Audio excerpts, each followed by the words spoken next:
Hey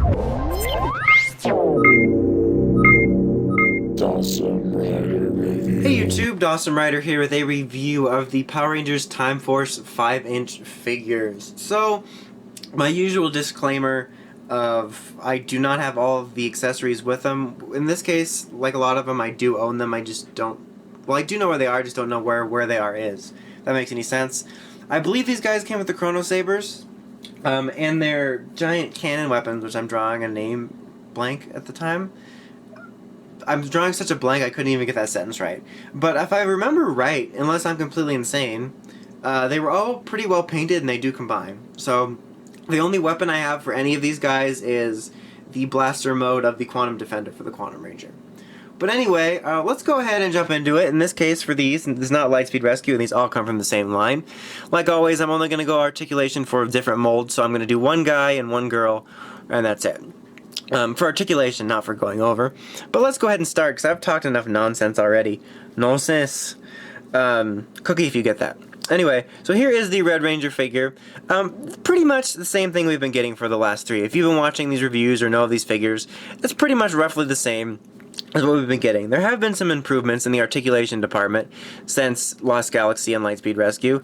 You still have the 360 joint here. There's no outward movement, but we have swiveling back for the guys here on the upper arm. You still have it now for the fist. Thanks, spoiler alert. I keep accidentally pressing buttons to reveal the features. But so there is that. Does his waist swivel? I don't think it does. I didn't think it did, but then it looked like it did. Anyway, I'm an idiot.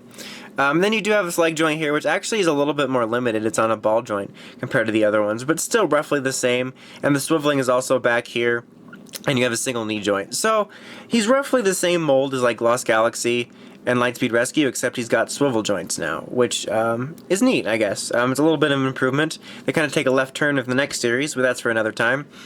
The heads actually do not move, which is annoying, so you just, unless I need a lot of strength. But as you saw, their main feature here is on the back, a little button, and their helmets sort of light up, which I guess is kind of cool given the way their helmets are, but like I mentioned in the Lightspeed Rescue review, I think it would be cool if they had voice features. Like I said from the previous series, this would be Carter, but I don't know. Overall, an okay looking figure. I think for the most part on these, the head sculpts look kind of strange, because his visor looks kind of skinny, but still overall okay. Alright, so now we'll do Jen for the girl mold comparison. I forgot to mention these all look the same, but you do get the little chrono morpher there. It's pretty basically painted, but still. Her helmet doesn't look half bad. She also has the light up feature. All of mine I think still work, which is kind of surprising. It's crazy to think that these are over 10 years old. Like it's one of those things that seems like a long time ago, but then it doesn't.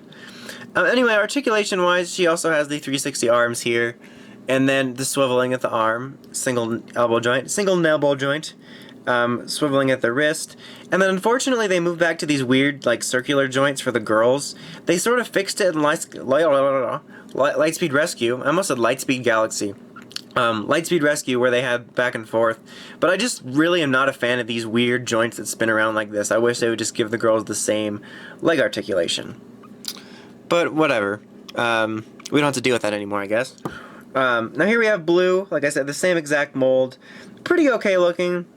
I can't even talk. Man, I'm an idiot. Sorry. What I was just getting at is, as you can see, the helmet I still think looks a little oddly proportioned.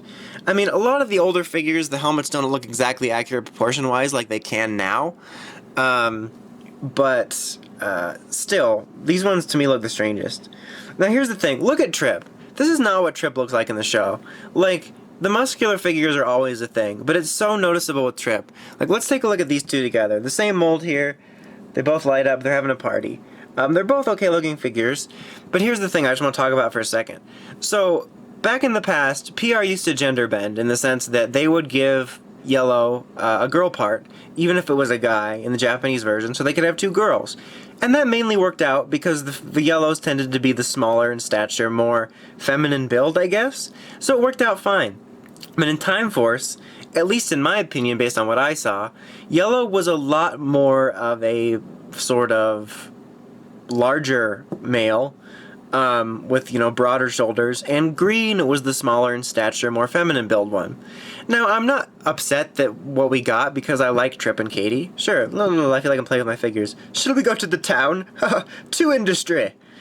Oh man, I'm so sorry. But anyway, I wouldn't have minded, without knowing who the characters are, if they would have made Yellow the male and Green the female, just because I thought it worked better for their body types. But that's really nothing about the figures. I just really wanted to use this opportunity to get on my soapbox about that.